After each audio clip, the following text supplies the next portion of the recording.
for everyone. So there's not one way that's better. So this is just like a last freebie one. Like this is something we do currently. When I started my business, actually, one of the things, my best marketing idea ever was I went onto Google and I searched for all the physical therapists and massage therapists and chiropractors within like a 5K radius of my gym. Or I should say the space I was training out of. And then I wrote a letter introducing myself, like an actual letter, printed on paper, put in like a manila envelope, like 8.5 by 11 envelope. I included a sample program. And I basically said, hey, like I'm a new trainer in the area, so we might have some clients in common. You probably have some of your patients who could benefit from strength training.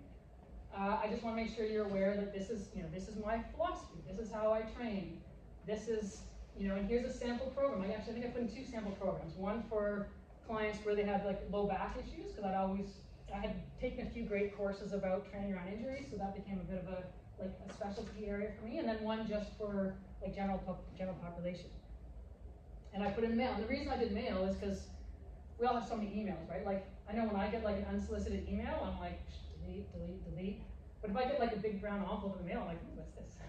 Right? So maybe that's just me, but I think back in the day, people hated junk mail. Now, but doing that, I think I sent it to maybe 25 or 30 people.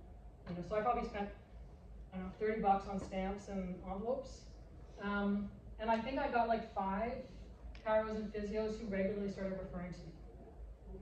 Do you know how easy it is to sign a client when their physio says you need to go to custom strength? Right? I don't have to convince them of anything. They're not asking me how much we charge or why they should train with me. They're asking me, when can I start? Right? So this one, if you ever decide, and by the way, I say physical therapists and coaches, because I think if your goal is like working in like sports performance, for instance, reach out to soccer coaches, reach out to basketball coaches, reach out to ultimate coaches, tennis instructors.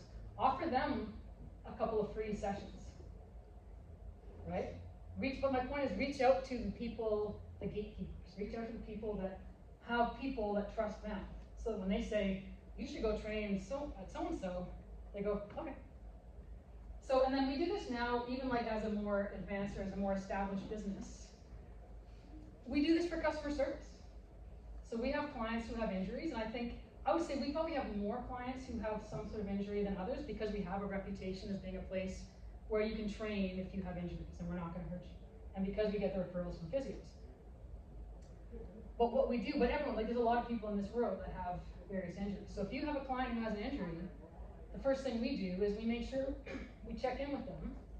How's it going? Like how was their knee or their shoulder or their back or whatever after the last session, right? Was it better, worse, or the same than when they started? And then depending how that goes, we might say, hey, are you seeing a physical therapist or whatever? And if you are, introduce us. I'd love to be able to talk to them so I can get their input on your training.